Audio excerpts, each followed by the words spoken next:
Pat, Postman Pat, and his black and white cat. Early in the morning, just as day is dawning, he picks up all the post bags in his van.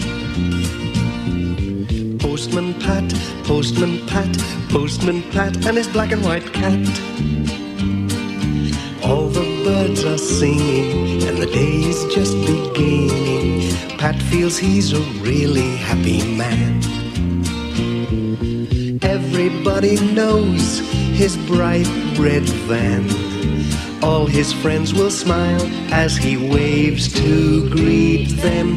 Maybe you can never be sure. There'll be knock, ring, letters through your door. Postman Pat, Postman Pat, Postman Pat, and his black and white cat. All the birds are singing, and the day is just beginning. Pat feels he's a really happy man. Pat feels he's a really happy man. Pat feels he's a really happy man. Boom, boom, boom, boom, boom, boom. What a lovely day, said Pat to Jess as they drove along the valley on a fine sunny morning.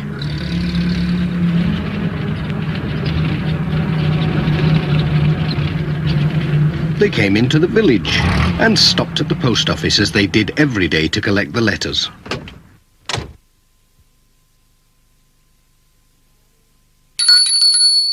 Good morning, Pat called. Morning, Pat, said Mrs. Goggins. Looks like a busy day for you, lots of letters and parcels. Well, at least it's a nice day for it. That's odd, said Mrs. Goggins. Most of the post seems to be for Katie and Tom Pottage. Ah, but of course it's their birthday. Oh, so it is, said Pat. Won't they be excited when they see all these parcels? They are lucky. I remember when I was their age, waiting for the post. Hey, I'd better be on my way. They'll be looking out for me. Well, I'll be off. Goodbye. Boom, boom, boom, boom, boom, boom.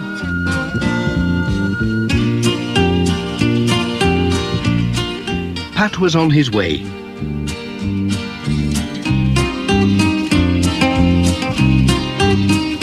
Before going to the Pottages, he had to call at the village school.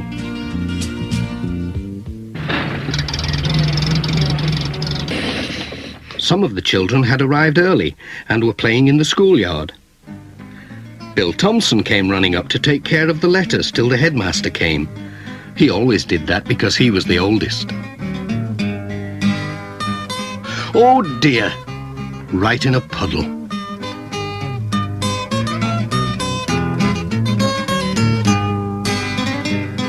Sarah and Lucy Selby asked Pat if he was good at hopscotch because they'd just had new lines painted in the yard. Well, it's a long time since I played, said Pat, but I'll have a go.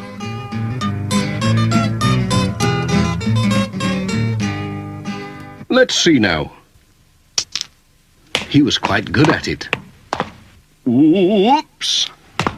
Pat was enjoying the hopscotch so much he almost forgot the time. Hey, I'll have to be going. We can't have the post being late, can we? Especially today. Bye-bye, Pat. Goodbye.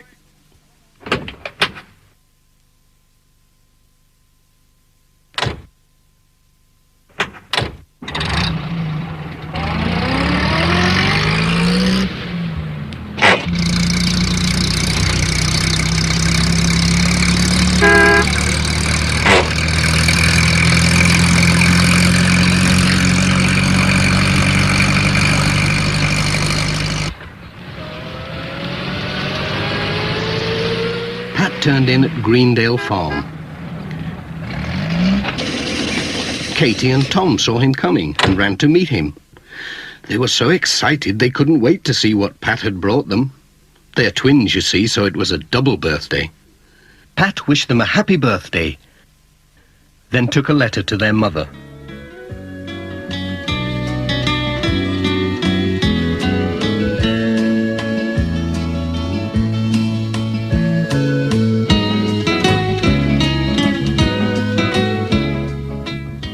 Tom's present was just what he wanted.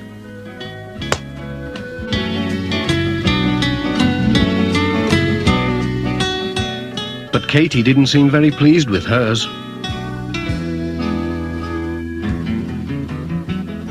"What's up with Katie?" asked Pat. She's wrong side out today," said Mrs. Pottage. "She's lost Sarah Ann." "Sarah Ann? Is that the little doll she takes to school?" "She takes it everywhere. She's lost without it. I don't know what we'll do if it doesn't turn up." "Oh, it's sure to turn up somewhere." "Trouble is, it could be anywhere.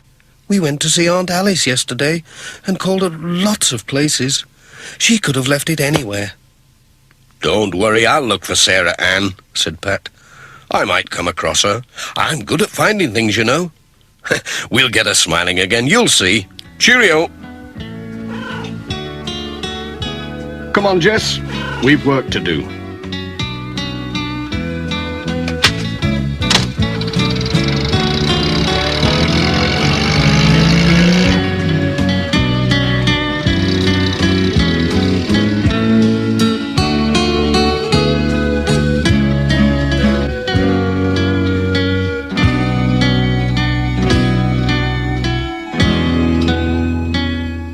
The next stop was the church.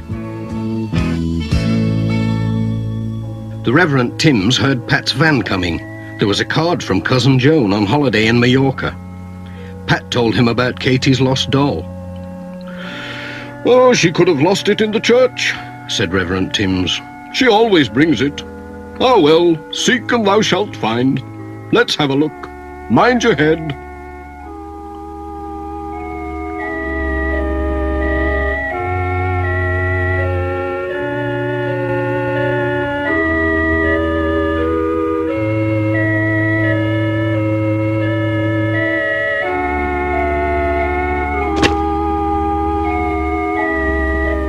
"Found anything?" called Pat. "Oh, yes, a bump on the head." At last the Reverend Timms did find something, but it wasn't Sarah Ann. It was a lady's glove. It had the letters D.T. sewn inside. "D.T.," said Pat. "Dorothy Thompson, that's whose it is, I'm sure. I'll take it along for her. She will be pleased," "Well, I hope Katie's doll turns up somewhere," said the Reverend Timms. "We'll just keep on looking till it does," said Pat. "Thanks for helping. Cheerio."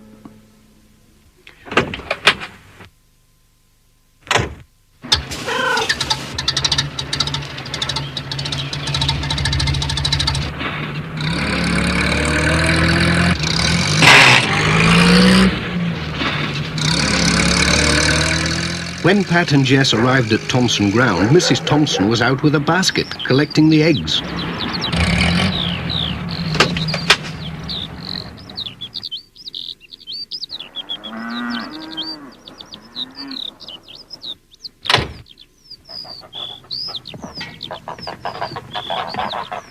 She was surprised when Pat gave her a glove with her letters.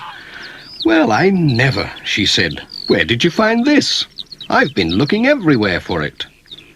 Then Pat told her about Katie's doll. "I was looking in the church for it. The Reverend Timms found your glove instead." "Now let me see. Katie and her mother came to tea yesterday. She could have left her doll under a cushion. We'd better have a look."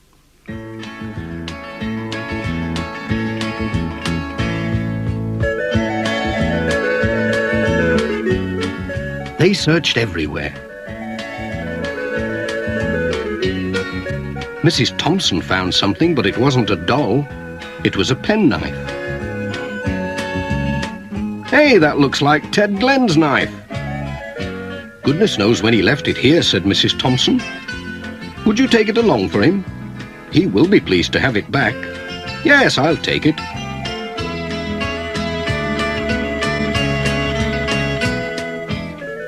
"I do hope you find Katie's doll. We'll keep looking. See you tomorrow. Cheerio." "Bye-bye, Pat."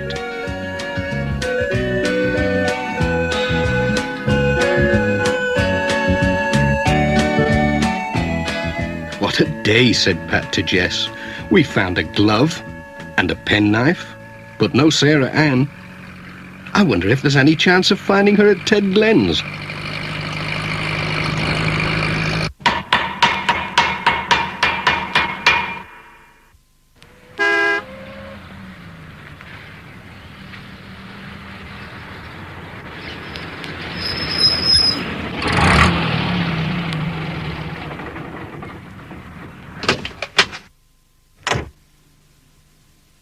Ted Glen was delighted to see his knife. He couldn't guess where Pat had found it. When Pat told him about Katie's lost doll, Ted said, Hey, she was here yesterday with her mother. They brought a lamp to repair. So they went to look in Ted's workshop.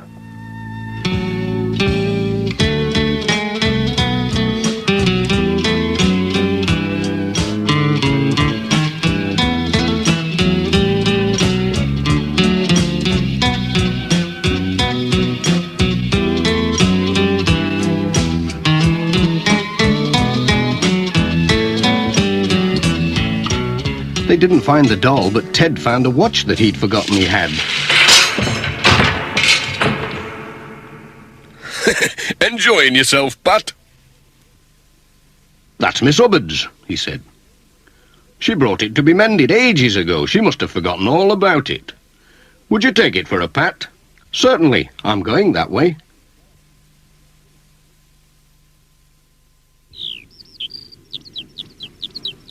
I hope you find the lassie's doll, said Ted. So do I, said Pat. I seem to be able to find everything else. Bye, Ted. So long, then.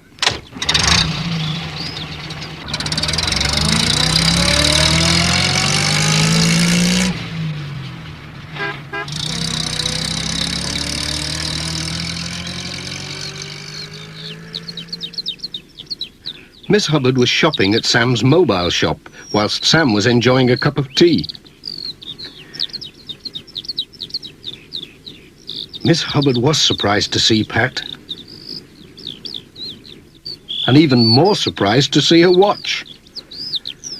Pat told them all about Katie's lost doll, but they hadn't seen it. Poor Katie, said Pat, and on her birthday too. I know. I'll take her a box of chocolates. That'll cheer her up. Aha! Sarah Ann. So that's where you've been hiding all this time. It's Katie's doll, said Pat. I found her when I wasn't looking for her, sitting behind the chocolates. Sam was amazed. That child gets everywhere. I'll take the chocolates anyway, said Pat. They'll make a nice birthday present. Cheerio!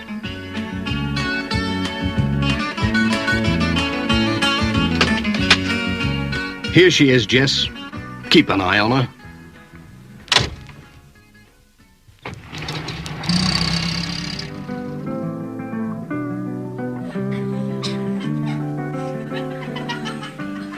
When Pat arrived at the twins' party with Sarah Ann and the chocolates, Katie gave a big smile, the first that day.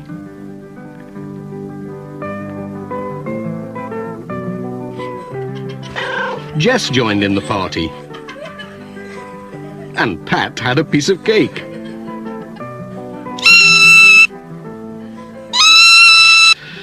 Delicious, said Pat, but it's time we were off.